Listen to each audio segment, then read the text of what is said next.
Shalom a todos los hermanos, sean bienvenidos a este espacio en el cual continuaremos estudiando la Torá y las Escrituras conforme a la enseñanza de nuestro Mesías Yeshua.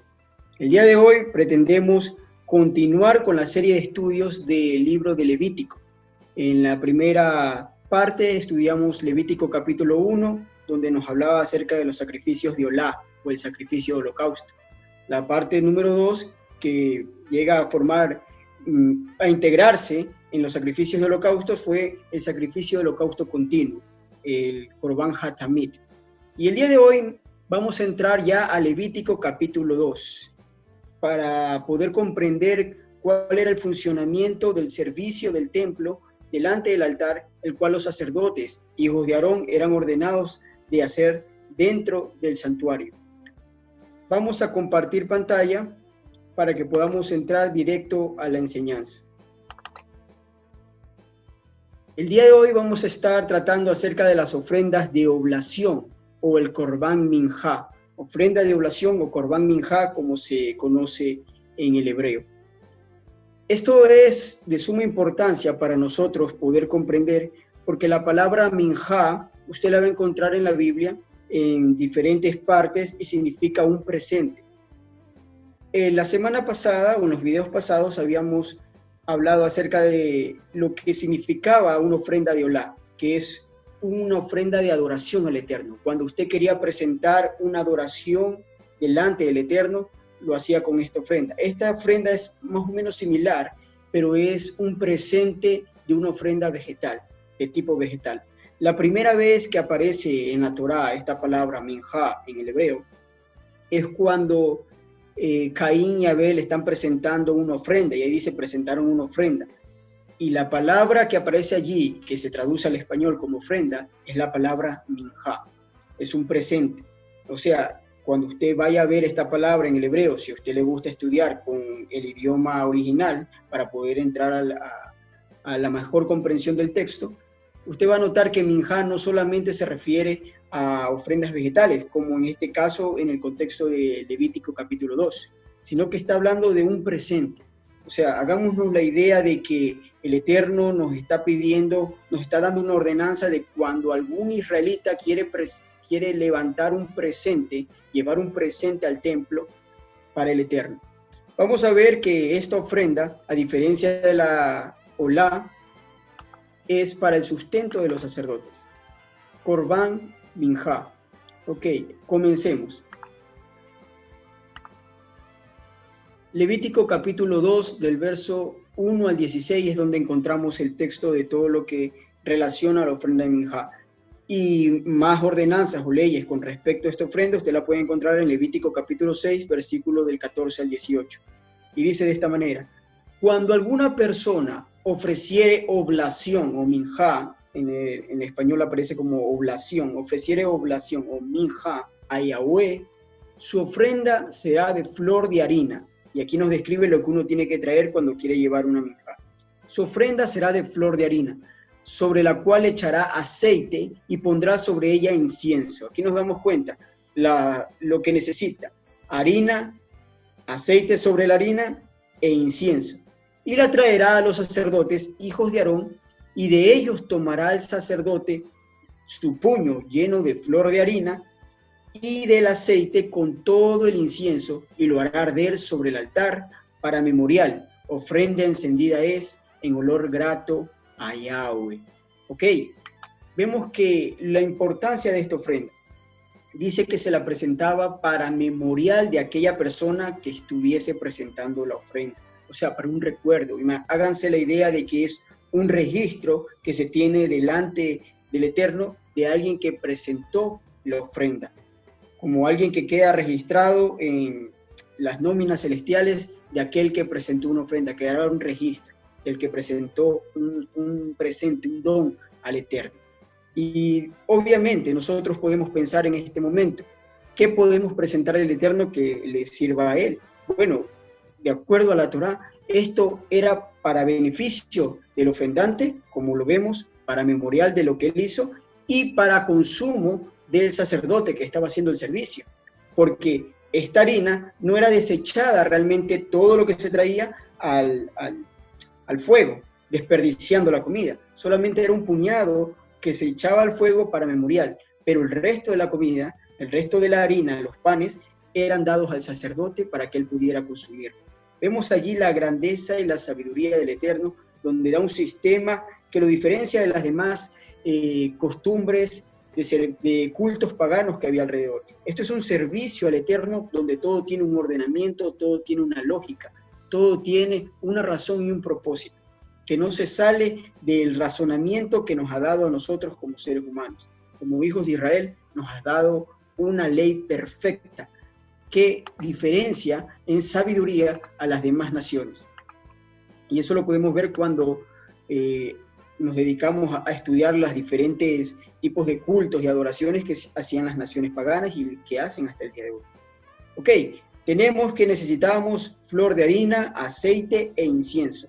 Vamos a darnos cuenta más adelante que no se echaba la harina en polvo directamente, sino que se la cocinaba. Y eso que se cocinaba era lo que se presentaba delante del fuego y se daba al sacerdote.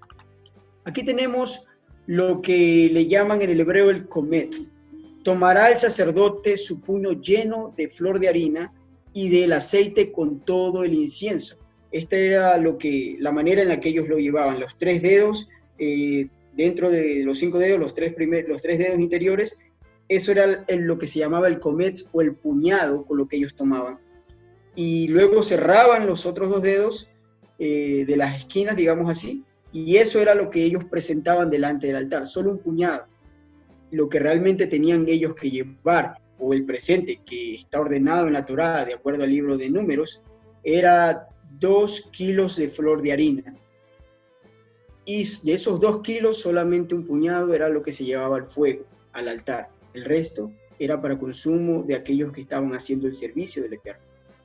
Ok, avancemos. Aquí tenemos una imagen donde vemos la harina y esos granitos que nosotros vemos allí son el incienso y el aceite que obviamente se echaba delante de la harina, encima de la harina.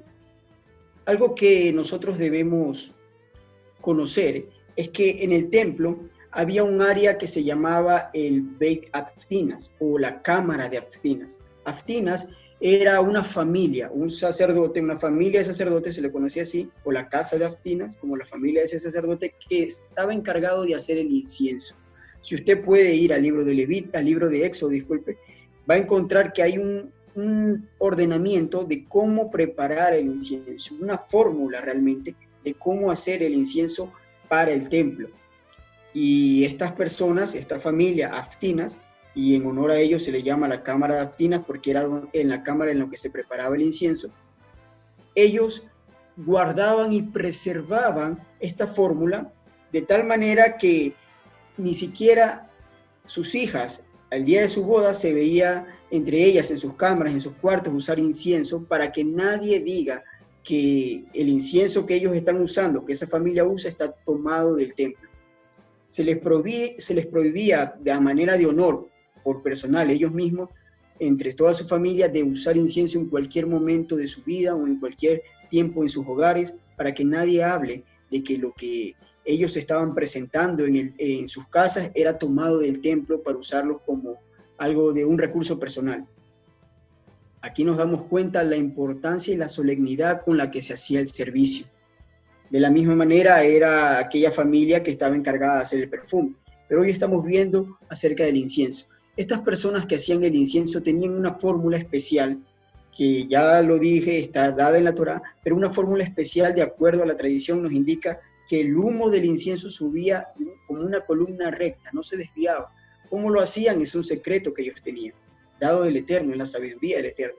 Porque recordemos que el Eterno, cuando da el ordenamiento de construir el tabernáculo y todo lo que tiene que ver con el servicio del templo, dice que Él levantará y dará personas con sabiduría para que puedan hacer estas cosas, para que puedan manejar los instrumentos santos y aún los utensilios y los recursos que se utilizaban dentro del templo. Allí vemos la sabiduría del Eterno para poder proveer estos servicios. ¿Ok? Continuemos. Ya entendemos que el incienso era algo que ellos lo traían directamente del templo.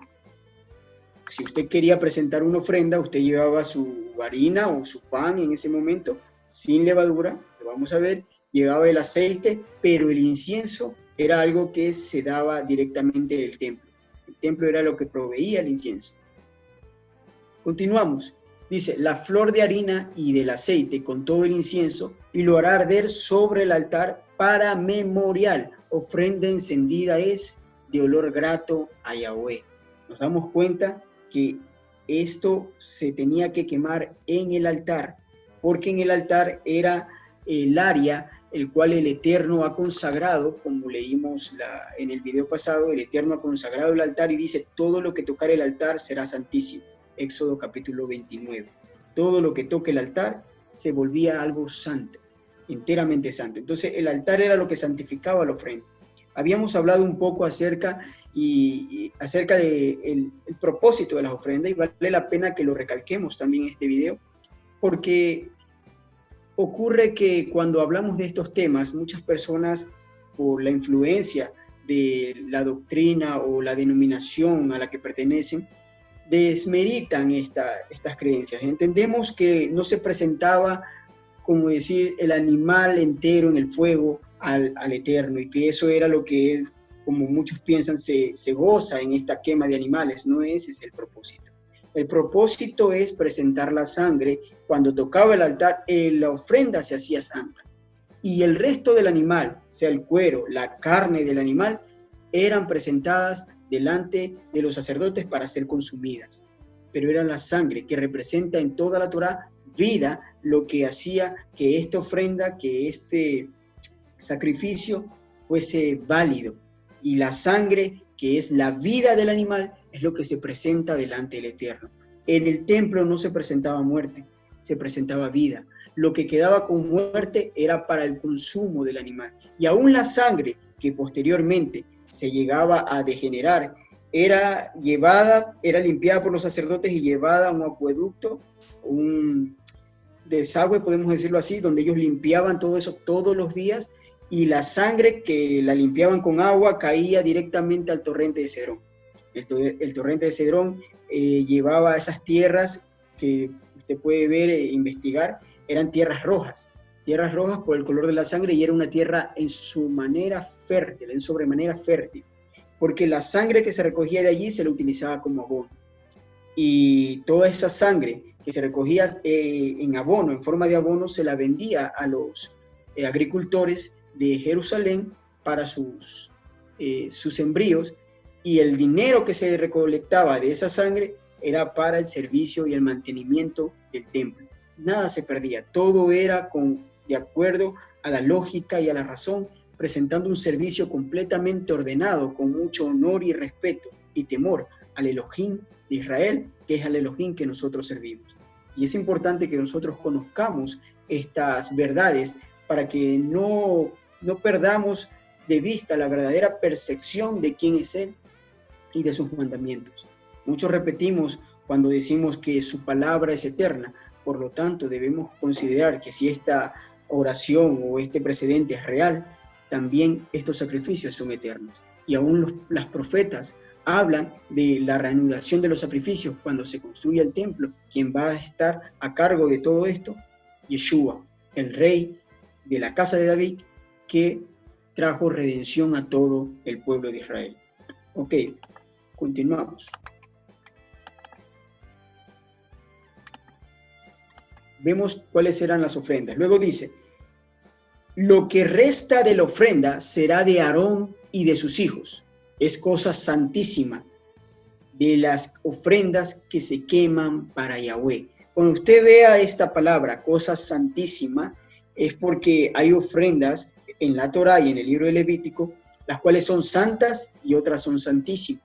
¿Cuál es la diferencia de estas ofrendas? Unas santas y otras santísimas. Que las ofrendas santísimas tenían que comerse dentro del perímetro del templo, dentro del santuario, y eran comidas por los sacerdotes en su mayoría. Habían ofrendas santísimas también que la comunidad o el ofrendante tenía que comerlas, pero dentro del templo. Las ofrendas santas eran ofrendas que se podían comer fuera del atrio del templo, incluso en la ciudad de Jerusalén. no más allá, pero incluso en la ciudad de Jerusalén, en toda la ciudad y en los atrios o los patios del templo. Esa es la diferencia entre esas ofrendas. Dice, es cosa santísima ofrenda que queman para Yahweh, pero el resto de la ofrenda era para Aarón y sus hijos, en este caso los sacerdotes, como vemos en la imagen. Presenta toda una familia, una ofrenda llevando el aceite y dándole a los sacerdotes. Aquí continuamos con el libro de Levítico capítulo 2, dice, cuando ofrecieres ofrenda cocida en horno, ya vamos a entrar a una parte donde nos damos cuenta que la ofrenda no era simplemente harina en polvo lo que se presentaba, sino que habían tres maneras o tres tipos de ofrendas cuando hablamos de esta ofrenda de minjá, la cual dependía del deseo del ofrendante de cómo quería presentar esta ofrenda. Vemos la primera parte, cuando esta ofrenda es ofrecida o cocida en horno, en primer lugar, será de tortas de flor de harina, sin levadura, amasadas con aceite, y hojaldres sin levaduras, untadas con aceite, como vemos en la imagen. Luego tenemos, mas si su ofrenda fuere de sartén, será de flor de harina, sin levadura también, amasada con aceite, la cual partirá en piezas y echará sobre ella aceite. Es ofrenda. Y en tercer lugar, el tercer tipo de ofrenda y último dice, si la ofrenda fuere cocida en cazuela o en ollas, se hará de flor de harina con aceite y también sin levadura. Las ofrendas que se presentan en el altar, en el fuego del altar, tienen que ser sin levadura de acuerdo a la Torá. Entonces aquí vemos los tres tipos, ¿no? Horno, sartén y cazuela. Como vemos aquí en la imagen, pan en horno, sin levadura, pan en sartén o en cazuela. Aquí tenemos en la esquina superior izquierda, vemos los panes en el horno, cómo quedan. Tenemos también en la figura central el pan que se hace en el sartén y el pan que se hace en cazuela o en una olla. Se cocinaban de esa manera y aquí tenemos el pan en sartén y el pan en una olla. De esas tres formas era como se tenía que presentar esta ofrenda de minjá. No podían llevarla simplemente la harina porque sí. Llevaban la ofrenda ya cocinada o la podían cocinar en el templo. Habían estas áreas donde ellos podían cocinar, llevaban la ofrenda en polvo y la cocinaban en el templo y luego la presentaban. El sacerdote tomaba de una parte de estas ofrendas, ya sea en horno, en sartén o en cazuela, y un puñado de eso era lo que llevaba al fuego del altar. Continuamos. Dice, y traerá a Yahweh la ofrenda que se hará de estas cosas, y la presentará al sacerdote, el cual la llevará al altar, como vemos aquí en la imagen, ¿no? El ofrendante, la persona que quiere llevar el presente delante del Eterno, y entendamos esta parte que es importante, esta frase que dice delante de Yahweh, pero se la entregaban al sacerdote, porque de acuerdo a Números capítulo 18 dice, todas las ofrendas santas, dice el Eterno, todas las cosas santas que Israel me ha traído, yo las he dado a ti y a tus hijos, le dice Aarón. Entonces, entendemos que con el Eterno no hay cómo salir de un protocolo de lógica y de razón. Estos sacerdotes eran los representantes del Eterno en la tierra, y a ellos, para sustentarlo, el Eterno dice, yo les he dado las ofrendas de paz, les he dado las ofrendas por la culpa, les he dado las ofrendas por el pecado, para que consuman de eso. En este caso, las ofrendas de oblación, los presentes, los minjá, para que ustedes coman de estas ofrendas. Imagínense cuántas personas al día llevaban estas ofrendas para que pudieran comer los sacerdotes. Es por esa razón que el Eterno dice en el libro de Malaquías que traigan los diezmos y sus ofrendas, diezmos y ofrendas, que diezmos está hablando de alimento, de lo que salía de la tierra de Israel, el trigo, los granos, traigan sus diezmos y ofrendas al alfolí para que haya alimento en mi casa. ¿Cuál es su casa? El templo. ¿Y quienes comían de las ofrendas del templo? Pues los sacerdotes. Eran quienes se alimentaban de ello. ¿Ok? Continuemos. Vemos que aquí él dice, ofrendas para Yahweh, traerás a Yahweh, pero quienes consumían eran los sacerdotes, ¿no? Es la manera en la que el Eterno maneja todo el sistema. Si usted quiere servir al Eterno, pues sirva al pueblo del Eterno. Y entonces estará sirviendo al Eterno Elohim de Israel. Levítico capítulo 2 continúa diciendo, y tomará el sacerdote de aquella ofrenda, lo que sea para su memorial, o sea, el puñado, el comet, y lo hará arder sobre el altar, ofrenda encendida en olor grato a Yahweh. Una parte que debemos comprender de esta ofrenda es que el sacerdote se paraba en la esquina suroeste del altar, como vemos aquí en la imagen. Esta es la esquina suroeste, vamos a ir allí. Este es el altar que había en el templo, y vemos que el sacerdote tenía que caminar a esta esquina. Allí, en medio del altar, había una línea roja que dividía. La sangre que se ponía debajo de esa línea roja eran de los animales que no se iban a comer, como los del holocausto, el holocausto continuo, lo vimos en el último video.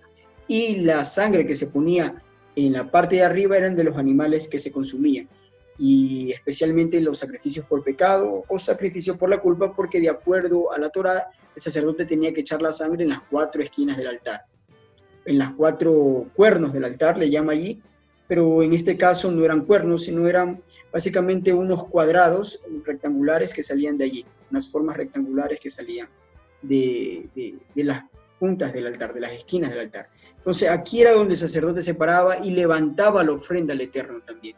Levantaba toda la ofrenda completa, los 2 kilos de harina, 2,5 kilos de harina que se levantaban delante del sacerdote, y de aquí era donde él tomaba un puñado y caminaba con ese puñado, subía a la rampa, y aquí, no sé si notan, como una manchita blanca, es difícil de verla a veces porque el fondo es blanco, pero es donde tenían la sal, para poder echarla delante de los sacrificios o delante de la hoguera de sacrificios, y que ya tenía que estarse quemando el sacrificio continuo, el holocausto, un cordero en la mañana y un cordero en la tarde, era el primer sacrificio, y a todas las ofrendas que se echaban tenían que ponerle sal, y estaba aquí la sal en la rampa, siempre había sal en la rampa para que pudieran, no se olvidaran de poner la sal o poner la sal encima de la ofrenda, para que caiga sobre la hoguera del sacrificio que estamos viendo en este momento, que es esta.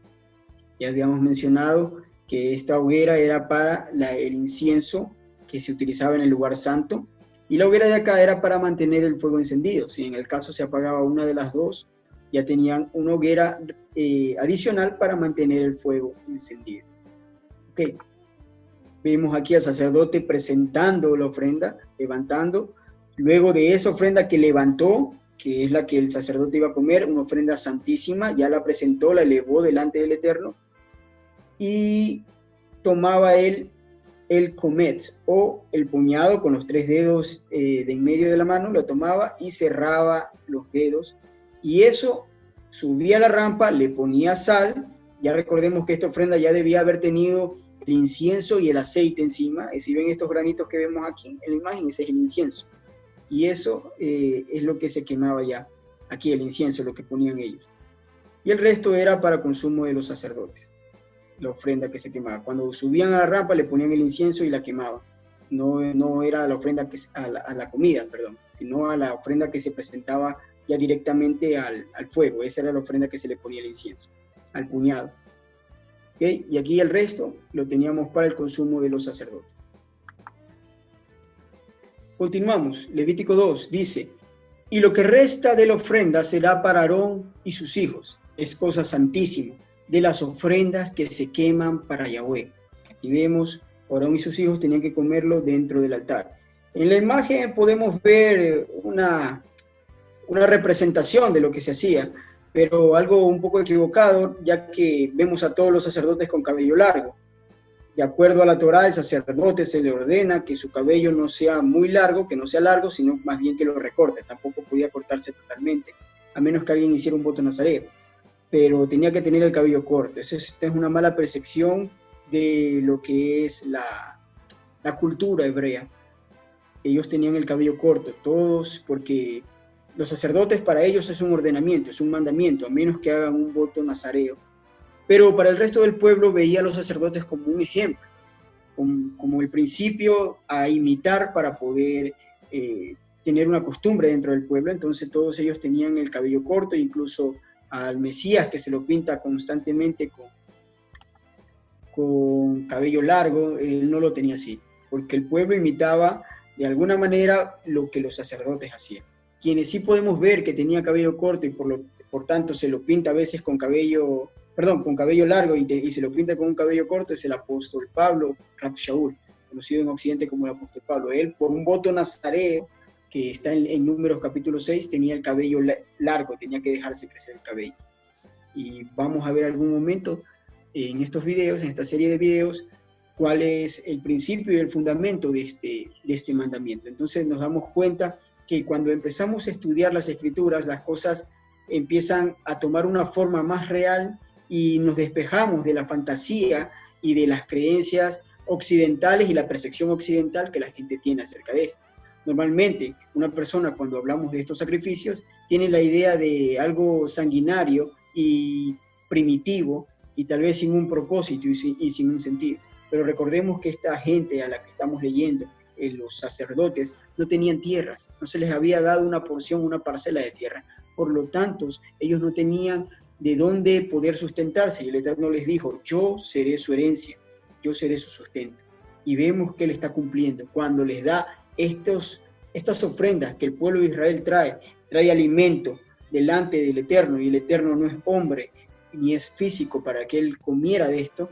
Él dice: dénselo a los sacerdotes. Y es un sistema totalmente perfecto, donde no falta alimento en su casa, y los sacerdotes, aunque no tienen tierra, pueden comer, a diferencia de las demás tribus. Es un honor, es un privilegio que el Eterno les ha dado, el poder comer las cosas santas que Él ha destinado en las Escrituras, en la Torá. Vamos avanzando. Vemos que esto lo comían los sacerdotes. Aquí tenemos la segunda parte del libro de Levítico, capítulo 2, dice: ninguna ofrenda, aquí ya vamos a las leyes, ninguna ofrenda que ofrecieres a Yahweh será con levadura, porque de ninguna cosa leudada y ninguna miel que se ha de quemar ofrenda para Yahweh. Entendamos algo, la miel que está hablando aquí la Escritura no es la miel de abeja, realmente es la miel de los dátiles y los higos, es el dulce que derraman estas frutas. De hecho, cuando usted lee la Biblia y dice: nos llevará a una tierra que fluye leche y miel, la leche está representando a amplias praderas donde podrán tener sus animales, leche de cabra. Y la miel no es miel de abeja, es miel de estos frutos, los dátiles y los higos, o sea, una tierra fértil, una tierra donde podamos criar a nuestros animales y consumir de los árboles o de nuestros sembríos, lo que podemos tener. Pero la miel no es miel de abeja, y cuando está hablando aquí también en el altar, se refiere a lo mismo. No presentarás delante del Eterno ninguna cosa leudada, ni la miel de estos frutos. ¿Por qué? Porque la levadura, ya entendemos a qué se refiere con la levadura, como algo que contamina la masa e hincha la masa, y al Eterno hay que presentar algo puro, totalmente puro, algo que no sea un contaminante. Y si nosotros sabemos un poquito de biología, sabremos que la levadura es un hongo, es realmente un organismo vivo, es un hongo. ¿Y por qué las frutas aquí en este caso? Porque estas frutas, al tener un alto contenido de azúcar, tener un alto contenido de fructosa, el azúcar de las frutas, el azúcar es lo que se convierte en ácido por medio de una fermentación, y este ácido lo vuelve también alcohol. Y ahí vemos una fermentación. Este proceso de transformar el azúcar en un ácido y luego en un alcohol es un proceso de fermentación, y también lo hacen estos organismos llamados levaduras y hongos, ¿no? Entonces el Eterno les prohíbe levantar cualquier tipo de levadura en medio del altar. Allí no podría llevar ellos este tipo de levadura, diferente al el día de Shavuot, cuando en el templo se llevaban 2 panes. Hay un mandamiento, es que en el día de Shavuot, después de Pesach, y hacer el conteo de las 7 semanas, los 50 días después de 49 días, viene el día de Shavuot, el día 50º, también conocido como Pentecostés. Dice el mandamiento: presentarás 2 panes, y esos sí son panes leudados, pero no se queman en el altar, simplemente el sacerdote lo levanta y lo mece delante del altar para el Eterno. Es lo que le llama mecer la ofrenda, ¿no? Ok, vamos avanzando. Y dice él: como ofrenda de primicias, las ofrendas a Yahweh, mas no subirán sobre el altar como olor grato. Esta ofrenda de primicias es la ofrenda aquí, Reshit, lo primero. Esas leudadas la presentarán como una ofrenda de primicias delante de Yahweh, pero no se podían presentar al fuego. Es lo que acabamos de hablar, ¿no? Continúa diciendo, y sazonarás con sal toda ofrenda que presentes, y no harás que falte jamás de tu ofrenda la sal del pacto de tu Elohim. Con toda ofrenda tuya ofrecerás sal. Con toda ofrenda tuya podrás ofrecer sal, y nunca tendrá que faltar la sal del pacto de tu Elohim. Vemos que aquí el Eterno demanda y da en adelante toda ofrenda que se presente en el altar, nunca debe faltar la sal del pacto. En el antiguo Medio Oriente, la sal representaba pacto, representaba hacer un pacto. Cuando alguien echaba sal sobre algo, obviamente no estamos hablando en un contexto de comida, de alimentos, sino cuando alguien quería hacer un pacto con alguien, ponía la sal como prueba, porque la sal representaba algo que perdura, algo que no se daña. Entonces, como que tratábamos de decir que el pacto que estamos haciendo tal persona conmigo, digamos así, en ese momento, es algo que va a perdurar, es algo que no se va a dañar, algo que se va a preservar. Entendemos también, por ejemplo, cuando vamos al libro de Marcos, si no me equivoco, en el capítulo 9, Yeshua hace referencia a estos sacrificios. Cuando él dice, si usted ve que su mano derecha o su ojo derecho le hace pecar, dice, sácate el ojo, córtate la mano, y es preferible que entres sin un pie, sin una mano, sin un ojo al reino de los cielos, a que seas echado al fuego eterno, al Gehenna, seas echado completamente por transgredir la Torá, ¿no? O sea, por haber sido indigno, por haber entrado en transgresión a la Torá. Y ellos entendían, todas las personas que le estaban escuchando, que ese fuego del que él estaba hablando no es el infierno tal cual lo concibe el cristiano regular, ni tampoco es este fuego el cual proclamó y anunció por primera vez la Iglesia Católica, este contexto de un lugar en llamas, en medio de la tierra, donde las almas sufren constantemente, sacados de una mala interpretación de Lucas 17, del rico y Lázaro. No es completamente así. El pueblo, ¿cómo lo entendía los israelitas de aquel entonces cuando él estaba hablando? Estaba hablando del Gehenna, que es la palabra que aparece allí. Y ese lugar estaba fuera de la ciudad, era un fuego que ardía constantemente fuera de la ciudad de Jerusalén, en el cual se quemaba la basura. La basura era lo que estaba haciéndose quemada, y cada persona traía esa basura, sus desechos, y lo tiraba allí. Y por eso había combustible constantemente que levantaba el fuego de ese basurero. Era un fuego.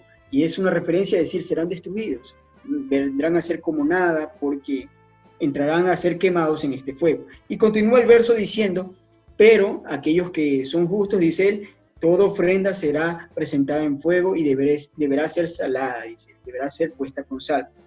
Entendemos la referencia cuando él dice, ustedes son la sal de la tierra, lo que preserva. ¿Por qué? Porque a los justos los compara como aquellos que entran en el fuego, pero su ofrenda es preservada porque tienen sal, es algo que se lleva delante del Eterno. Es la diferencia entre el justo, que cumple la Torá, y entre el impío, que quebranta la Torá, conociendo los mandamientos del Eterno. Dice, el justo es como la ofrenda que se presenta delante del altar. Se quema en fuego también, pero es como la ofrenda que se presenta delante del altar y es aceptado delante de Yahweh. Pero el impío es como aquel que es echado en este basurero. O sea, ellos entendían esa comparación. Marcos capítulo 9. Continuemos. Viendo que el Eterno nos dice, toda ofrenda deberá ser puesta con sal, la sal del pacto de su Elohim. Avanzamos en estos capítulos, en Levítico capítulo 2, dice, si ofrecieres a Yahweh ofrenda de primicias, y aquí aparece la palabra bikurim, es importante porque el versículo que habíamos leído anteriormente dice la palabra primicias en español, pero en el hebreo dice reshit, como lo que usted lee en el libro de Génesis, bereshit, en el principio, lo primero es lo que está diciendo aquí. Pero acá sí aparece la palabra bikurim, cuando se traduce en español como primicias, tal vez por eso la gente no comprende. Cuando leen un verso que dice que las primicias no serán echadas al fuego, y luego en este verso dice las primicias serán puestas al fuego. Son dos palabras distintas en hebreo. Dice, si ofrecieres a Yahweh una ofrenda de bikurim, tostadas al fuego en espigas verdes, y el grano desmenuzado ofrecerás como una ofrenda de tus primicias, y pondrás sobre ella aceite, y pondrás sobre ella incienso, es ofrenda. El sacerdote hará arder el memorial de él, parte del grano desmenuzado del aceite con todo el incienso. ¿Sí ven? El sacerdote hará arder esta ofrenda de bicurín si se quemaba. Es ofrenda encendida para Yahweh, encendida, o sea que se presentaba aquí, como vemos en la figura, en el altar. Este bicurín era lo que se llevaba en los días de la cebada, en el Abit, lo que se llevaba también en los días del trigo. Lo primero que traía cuando una persona quería traer de su voluntad una ofrenda de bicurín, sus primicias, porque la Torá demanda al pueblo que traiga sus primicias. Es diferente a la ofrenda de primicias que demanda el Eterno, dado para el sacerdote, quien tenía que presentar una ofrenda de primicias. Pero esto era para el pueblo, cuando alguien quisiera presentar voluntariamente, o más bien como orden, sus primicias, porque es un mandamiento, es un ordenamiento. Y esto es lo que utilizaban, vemos aquí en la derecha, una imagen de lo que ellos utilizaban para poder hacer estas ofrendas. Aquí echaban el grano, acá abajo ponían unos carbones encendidos donde se tostaba, se quemaba al fuego. Y aquí tenemos al sacerdote haciendo la labor de tostar estas primicias, las cuales el pueblo traía, y hacían el mismo proceso, le ponían aceite y le ponían incienso y la presentaban delante del altar. Y el resto de ello era para los sacerdotes, para consumo directo de los sacerdotes. Vemos aquí, ya hemos visto el proceso del cual nos da la Torá de las ofrendas de Minjá. Las ofrendas de Minjá, cuando alguien quería presentar al Eterno un don, un presente delante de él, ¿cuál era el proceso? Llevaba la harina, podía ser en sartén, podía ser cocinada en cazuela o podía ser en horno. Y esto le añadía el aceite, que el sacerdote, él llevaba el aceite y el sacerdote tenía que poner el aceite.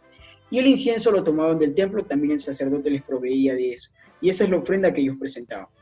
Y esa es la ofrenda la cual se toma el cometz, una parte, y cierran los puños. Esta es la parte que tomaban con estos 3 dedos, cierran el puño, y eso es lo que se presentaba en el altar, se regaba en el altar. El resto era comida para los sacerdotes, era de uso, de alimento y sustento de los sacerdotes. Esa es la ofrenda de Minjá. Luego nos habla en el caso que alguien quiera presentar las primicias, como acabamos de ver. Si alguien tiene un campo y está sembrando, digamos, trigo en este momento, cebada, cualquiera de estos granos, él podía llevar sus primicias. También había una parte, unos homer que se llevaban, cantidad de homer, un homer era lo que se llevaba realmente, que era como una espiga de trigo, la que vemos bien amarrada como una espiga de trigo, espigas de trigo, una mano de espiga de trigos, y eso lo presentaban al templo, al sacerdote, y el sacerdote hacía el proceso que acabamos de ver, cogía esas espigas tostadas, las ponía arriba, y abajo le ponía fuego para que se tosten, y eso era lo que se presentaba al altar, también con aceite y con incienso. Nunca se podía presentar levadura ni ninguna cosa que tuviese estas miel de estos frutos, porque el altar no se acepta nada en el fuego que tuviese levadura. ¿Ok? Vamos terminando, vamos a ir a la parte de Levítico capítulo 6. En Levítico capítulo 6, del 14 en adelante, el versículo 18, nos dice las siguientes ordenanzas con respecto a esta ofrenda de Minjá. Dice, esta es la ley de la ofrenda. Ahí aparece la palabra en hebreo Minjá. La ofrecerán los hijos de Aarón delante de Yahweh en el altar, y tomará de ella un puñado de flor de harina de la ofrenda y de su aceite, y todo su incienso que esté sobre la ofrenda, y la hará arder sobre el altar por memorial en olor grato a Yahweh. Y el sobrante de ella la comerá Aarón y sus hijos, sin levadura, se comerá en un lugar santo. Ya vimos que esta ofrenda puede ser de esos 3 tipos, en horno, sartén o cazuela. Y en el atrio del tabernáculo de reunión lo comerán, porque es algo santísimo. Podía ser comida solamente en el atrio de reunión. No se cocerá con levadura. La he dado a ellos por su porción de mis ofrendas encendidas. Es cosa santísima. Como el sacrificio por el pecado y como el sacrificio por la culpa, de los cuales también allí eran respectivamente animales, y la carne de esos animales se consumía el sacerdote. Todos los varones de los hijos de Aarón comerán de ella. Estatuto perpetuo será para vuestras generaciones, tocante a las ofrendas encendidas para Yahweh. Toda cosa que tocare de ellas será santificada, toda cosa. Uno de los mandamientos con respecto a estos alimentos, que eran cosas santas o santísimos, es que tenían que ser comidas dentro del templo y podía ser comida exclusivamente por los sacerdotes. Y aquellos sacerdotes que tuviesen algún tipo de defecto físico, ellos no podían consumir este alimento, ellos no podían servir en el altar, disculpen, pero sí podían consumir este alimento. Porque obviamente no cambia, vemos el razonamiento del Eterno, aunque no puede hacer el oficio por tener algún tipo de defecto, pero él tenía que comer, y el Eterno les prometió que él sería quien les daría de comer. Por eso ellos podían comer y consumir de estos alimentos. Pero presentar la sangre en el altar, eso era solamente alguien que lo representara o que representara lo que es allí en el cielo, porque allí en el cielo hay un tabernáculo, es algo perfecto. Porque lo que tenemos hoy aquí, o lo que se dio específicamente en ese tiempo, es una sombra de lo que hay allá arriba. Realmente a Moshe se le dijo, haz todo conforme al modelo que se te ha mostrado. Y todo este servicio del templo es algo que se está llevando a cabo arriba, y el único sacerdote que ha podido ministrar allá, como Cohen Hagadol, hasta el día de hoy, ese sí es Yeshua, el Mesías, Melquisedec, el sacerdote que ha podido presentarse, el sumo sacerdote que ha podido presentarse en el altar del templo que está allá en los cielos. Y aquí es como una representación y tiene que ser perfecto, por eso no podía pasar allá adelante a presentar la sangre, sino tenía que ser alguien perfecto, pero ellos podían comer. Otra de las reglas que tal vez no la menciona aquí y tal vez sí lo va a mencionar en el siguiente video, es que tenían que estar en un estado de pureza ritual para consumir estos alimentos. En el templo habían mikvahs o piscinas de inmersión en las cuales ellos tenían que entrar antes de empezar su labor para servir, y para poder participar de estas comidas tenían que estar en un estado de pureza ritual, que significa no contaminación de muertos, o sea, con un cuerpo muerto, sea de un animal impuro o de alguna persona, y cualquier tipo de contaminación física que podía llevarlos a descalificarlos como una contaminación ritual. Entonces, ahora entendemos esta parte. Vemos que tal vez que los mandamientos del Eterno, como lo creíamos antes, no son tan descabellados, no son tan primitivos, sino que son sistemas realmente a la vanguardia para aquellas épocas, y aún para esta época a la vanguardia de lo que se tenía que hacer en un servicio al Eterno. Un sistema que veía y velaba por el alimento de aquellos que estaban ministrando, y todo lo hacían con un orden perfecto y una adoración al Eterno. Que aquella familia que después de haber hecho la inmersión dentro de los mikvahs, antes de ingresar al templo, y quería presentar esta ofrenda, si usted quisiera, si hubiera el templo y usted hubiera querido presentar esta ofrenda, podía estar comiendo un alimento santísimo delante del Eterno, podía presentar algo que es santísimo delante del Eterno, porque se quemaba en el altar del sacrificio, y se hacía algo que el pueblo podía ver y decir, bueno, yo quiero presentar esto al Eterno, una ofrenda al Eterno. ¿Y quiénes comían esa ofrenda? Aquellos que servían al Eterno, quienes son los sacerdotes. Bien, hermanos, esto es lo que les traía para el día de hoy, que tenemos que comprender un poquito más, es necesario para entender el contexto bíblico, para entender toda la Escritura, y que no tengamos el error de leer algo y perdernos en el momento que estamos leyendo y decir, bueno, ¿de qué está hablando aquí? O pasarlo por alto, sino que debemos ser gente educada en el conocimiento de estos servicios del templo, porque el libro de Levítico también es un libro que está en la Biblia, y por lo tanto debemos entenderlo a cabalidad. Yo me despido, hasta la próxima, shalom, un abrazo a todos, que el Eterno los bendiga.